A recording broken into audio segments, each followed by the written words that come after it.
Hello, good morning, my dear students. In our previous classes, we discussed what is a simultaneous equation model and why we need simultaneous equation model and what are the problems associated with estimation of a simultaneous equation model.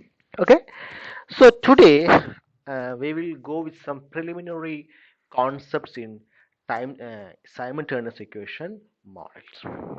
Okay, so as I told you yesterday, a simultaneous equation or a simultaneous model uh, is a model in which the dependent variable in one equation is also appear as an explanatory variable in the other equations. Okay, and both these equations are related with each other. Okay, so in such cases we have a simultaneous equation model. Repeat, the dependent variable in one equation is appearing as an explanatory variable in the second equation, and the first and second equations are related. Without considering the first equation, we cannot estimate the second equation. Okay, so such a model is known as simultaneous equation system or simultaneous equation model. So you may have a confusion that in first equation a variable is a dependent variable, but when we come to the second equation the same variable is appearing as explanatory variables. Okay, so which is the dependent variable and which is the independent variable or explanatory variable?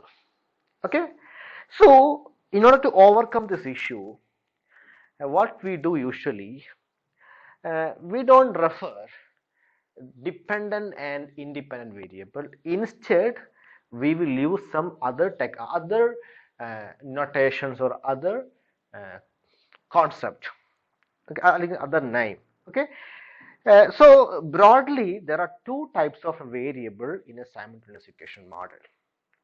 You will have two different types of variable in a time series, sorry, simultaneous equation model. The first type of variable is known as endogenous variable. Endogenous variable. Okay, so instead of dependent variable, we refer a name endogenous variable. What is this endogenous variable? Okay, these variables are determined within the model. Okay, these variables are determined within the model and they are dependent variables in the system of simultaneous equation. Okay, so suppose you have a two equation. Okay, so in both equation there will be a dependent variable and this dependent variable will be mutually interdependent most of the time. Okay, so this mutually interdependent dependent variable called endogenous variables. Okay, and the second type of variable is known as predetermined variables. Instead of explanatory variable, we are using a term predetermined variable. Okay, and these variables are determined outside the model. Okay, so apart from the endogenous variable, all there will be some variable. All these variables are termed as predetermined variable.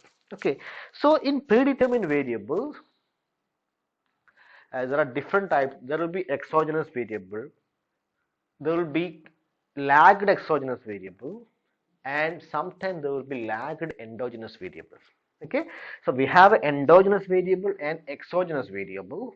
Okay, endogenous variables are determined within the system, whereas exogenous variables are determined outside of the system. Okay, and suppose if I am taking the lagged values of this endogenous or exogenous variable, it is a predetermined variable. Okay, so broadly there are two different types of variable. Okay, first one is the endogenous variable. Endogenous variable is nothing but the dependent variable in equations. If there are two equations, there will be two dependent variables.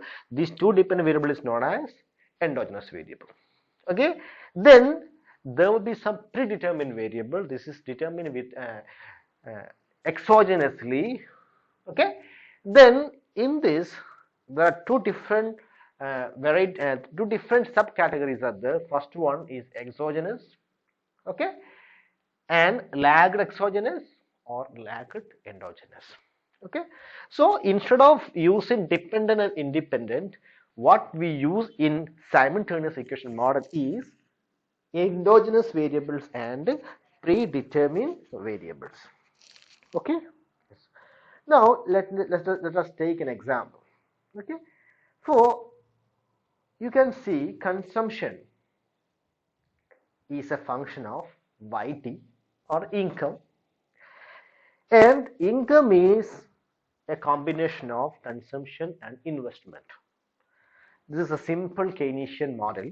Okay, consumption CT is equal to beta 0 plus beta 1 YT, okay, and UT, and YT is equal to CT plus IT. Okay, so can you suggest or can you tell me which one is the independent variable? This CT is the dependent variable in the first model, and YT is the dependent variable in the second model. Okay, and in this model YT, for the first model YT is appearing, in second model CT is appearing. Okay, so YT and CT are two variables that are mutually interdependent. Okay, yes, so in two equation, first equation CT is the dependent variable, in second equation YT is the dependent variable. Okay, so CT and YT are the endogenous variable. Okay, so apart from this variable there are only one term left, or one variable left. It is called IT. Okay, then you can see that IT and CT YT are not mutually interdependent, even though it is dependent. Okay, IT influence YT and YT influence CT, but it is not mutually interdependent. We cannot see a two-way relationship between IT and CT and IT and YT. Okay, so it is determined outside of the model.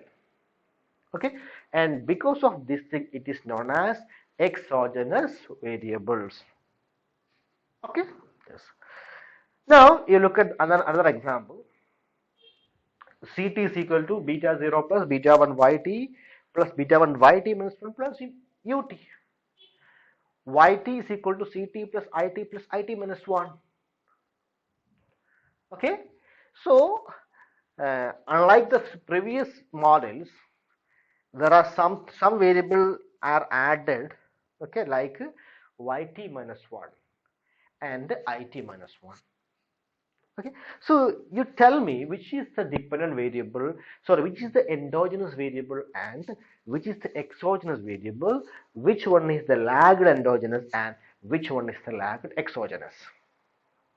Okay, so almost all types of variables are presented in this model. CT and YT are the dependent variable in both two equations. So it is CT and YT are mutually interdependent variables, and it is endogenous variable. Okay, so apart from this endogenous variable, whatever the variable remains, it is predetermined variables. So IT is predetermined variable, IT minus 1 is a predetermined variable, and YT minus 1 is also predetermined variable. Okay, and YT minus 1 is lagged endogenous. IT is exogenous. IT minus 1 is a lagged exogenous. Okay, so exogenous, lagged exogenous, lagged endogenous, all such variable will be a part of predetermined variable. Okay, so identifying which variable is dependent, which variable is endogenous, and which are the variable predetermined is very important in analyzing a simultaneous equation model. Okay, or estimating a simultaneous equation model, we have to know which variable is endogenous and which are the variables exogenous or predetermined. Okay, yes. Now, uh, sometime in your if you look at your books, you can see that there is a simultaneous equation as well as recursive system. Okay, so simultaneous equation and recursive systems both are almost the same. Okay, but only one difference. Okay, so you look at the first equation. This is what is the typical simultaneous equation models, and this is a recursive model.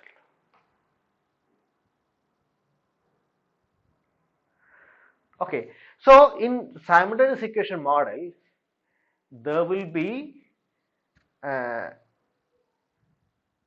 there will not be lagged values. Okay, but in recursive system, the lagged values will be presented in the recursive systems. Okay, so in sometime in recursive system and simultaneous equation models, okay, both are using the same, both are just giving same idea, but if you closely examine the difference, then we can say that in recursive system we will have lagged values in our models.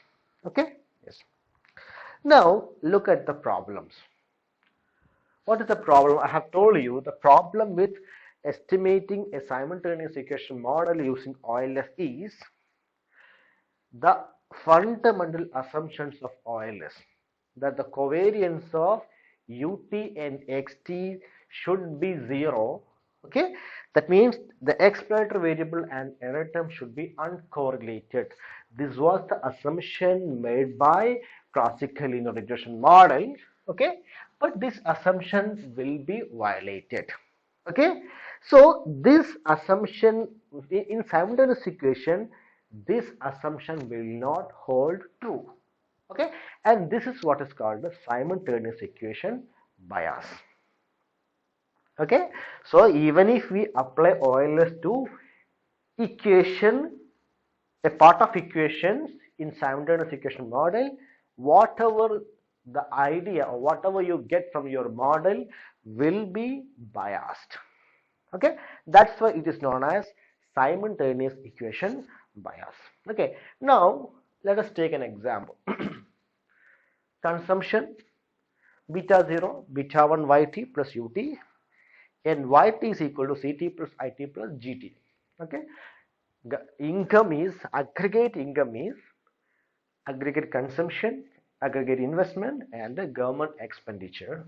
Okay, where you can see a bar in G, it is nothing but we are assuming that this government expenditure is constant. Okay, now assume that mean value of ui is 0, expected u is 0. Okay, expected ui square is a constant, that is there is no issue of heteroscedasticity. Okay, and expected ut comma ut minus 1 is equal to 0, there is no issue of autocorrelation. Okay, so almost all of the assumptions of OLS are maintaining or keeping except one. So what will happen to our model? Now you look at these equations. Okay, we have two equations. What I'm going to do is I'm going to join these two equations and making it as one equation. Okay, so this is the equation. Ct is equal to beta 0 beta 1 yt plus ut, yt is equal to ct plus it plus gt. Okay, now what I am doing, I am taking this equation yt is equal to ct. What's the value of ct? This is the ct. Okay, so ct is equal to beta 0 plus beta 1 yt plus ut. Okay, then what's remaining there? It and gt remains there, so it plus gt. Okay, And now yt is equal to beta 0 plus beta 1 yt plus ut plus it, and I am keeping this, since g bar t is constant or government expenses is constant, I am just removing that variable. Okay, so what's our equation? Our equation has become yt is equal to beta 0 plus beta 1 yt plus ut plus it. Now you can see that there are two yt as the endogenous variable or a dependent variable, and one yt as independent variable. Look at this equation. This is yt, this is also yt. Okay, then in this yt the parameter is 1. Okay, here the parameter is beta 1. Okay, so how we can equate these equations? Okay, so it will be, actually it will be yt, if I bring this beta 1 yt into the front side, it will be yt minus beta 1 yt, okay, is equal to beta 0 plus ut plus it.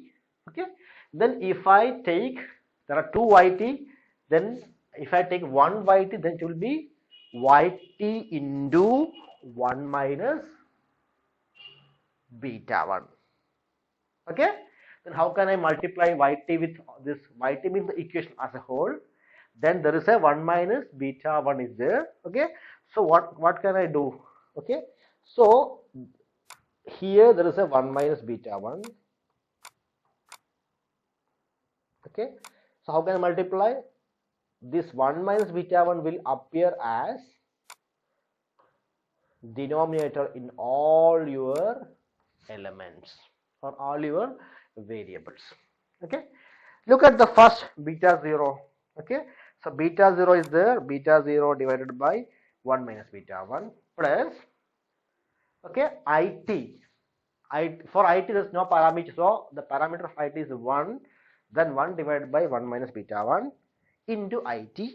Okay, then for ut also the parameter is 1, so 1 divided by 1 minus beta 1 into ut.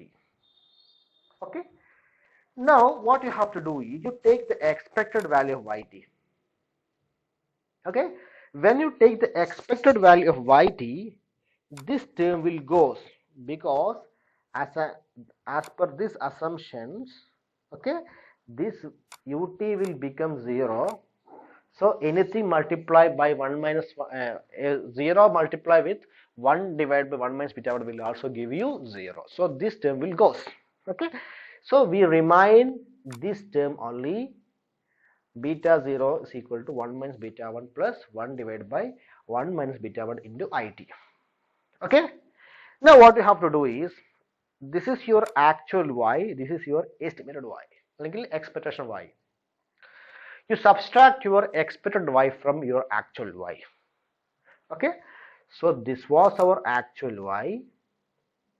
Okay, this is our expected y. You subtract this from this. Okay, so what will happen? This term is there in this term, this is also there.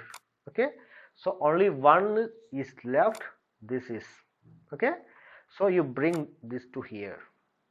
So yt divided by expected yt will give you ut divided by 1 minus beta 1. Okay, then now this is ut. Okay, and if ut minus expected ut, as you know, ut is ut, expected ut is equal to 0. Okay, so ut minus 0 will become ut. Okay, so what we have got yt minus expected yt is equal to ut divided by 1 minus beta 1, and ut minus expected ut is equal to ut. Okay, now you come to the assumption. What was assumption? Covariance of yt and ut.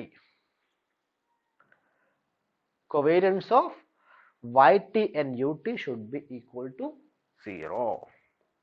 Okay, this yt is nothing but the independent variable. Okay, you look at this equation, this yt is what?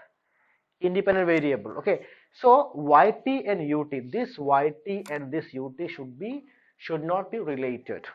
Okay, so for that, covariance of yt, okay, yt can be expanded like this. Using expectation formula, we can expand the yt, and the similar fashion we can also expand ut. Okay, so covariance of yt comma ut will be equal to expectation of yt minus expected yt into ut minus expected ut. Okay, so look at this equation. This expected yt is minus yt minus expected yt. It is ut divided by 1 minus beta 1. So ut divided by 1 minus beta 1. Okay, then ut minus expected ut. It is nothing but ut. Look at this.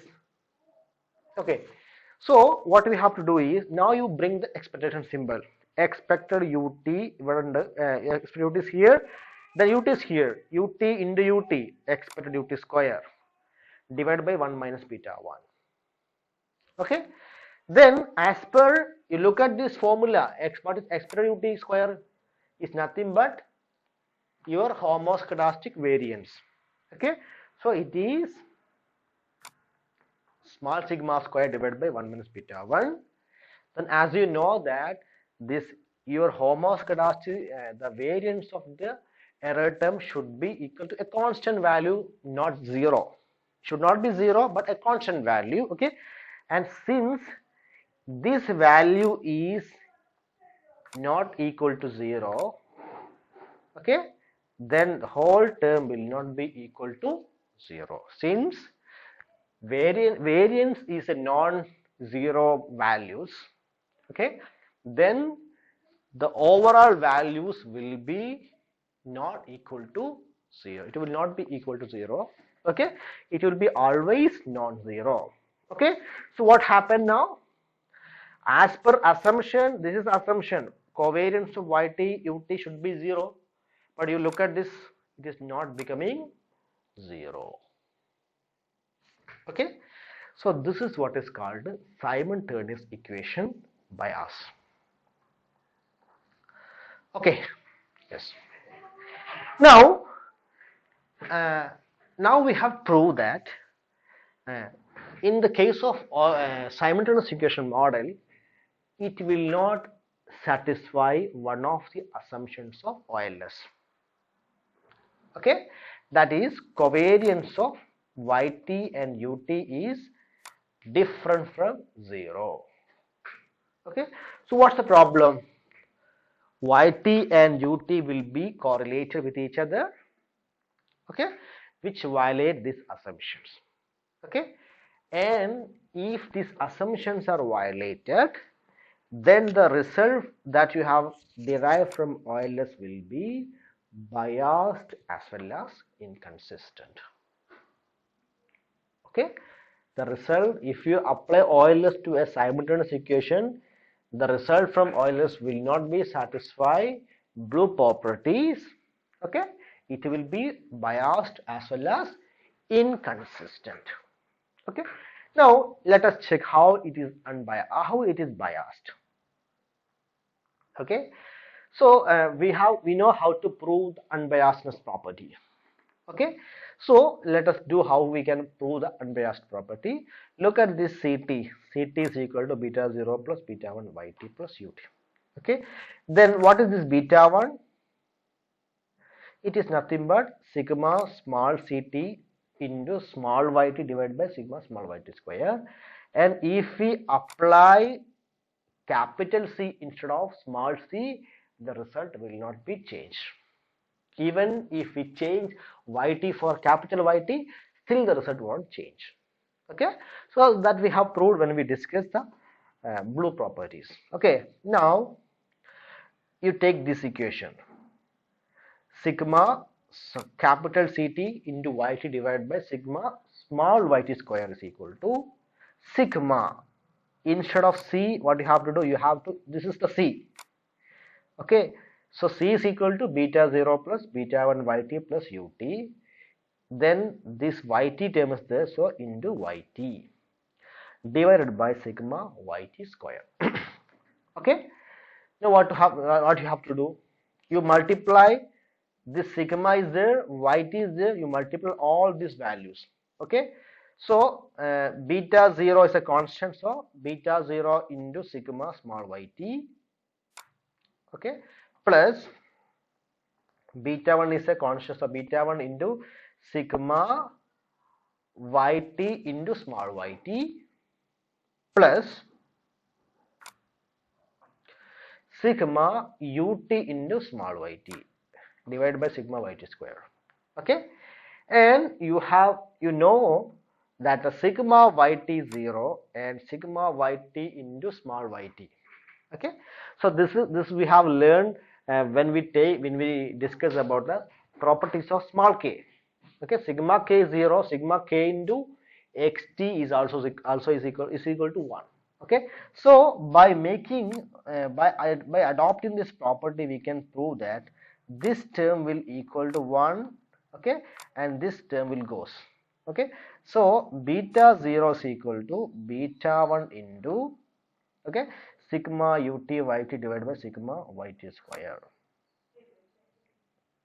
Okay, now you take the expectation. Expected beta 1 is equal to beta 1 into expectation of sigma ut yt divided by sigma yt square. Here you look at this equation. This is, we have numerator as well as denominator. Okay, but if you have numerator and denominator, okay, then we cannot evaluate the expectation of this type of equations. Okay, so we cannot evaluate this since the expectation operator is a linear operator. Okay, so we cannot prove that it is unbiased. Okay, yes, so that's the first issue. Similarly, we can also prove that the estimator will become inconsistent. Okay, so in order to prove the estimator is said to be inconsistent, consistent if its probability limit is equal to its true values. That means when if we increase the sample size, your actual estimator or actual parameters, estimator will approach to your true parameters. Okay, but this will not be a cases when we have a simultaneous equations that we can prove by using a concept in mathematics called probability limit. Okay, yes, so this is the derivation for that. Okay, so since you have not learned this probability limit, okay, so I am not discussing it. Okay, and if those who have interested, you can refer Gujarati textbook. Okay, so this is all about today's session, and today just repeat the points as we discussed. The first one, endogenous variable and predetermined variable. Okay, lagged endogenous and lagged exogenous. Then what is simultaneous equation bias? How the when in the case of simultaneous equation, why the assumptions of Euler's are not assumptions of Euler's is violating. Okay, the last one is how we can prove that in the presence of simultaneous equation the estimator is biased as well as inconsistent. Okay, so I hope that all of you understood the concept, and those who have not understood, if you have any doubts, you can send me the message. Okay, yes. So thank you.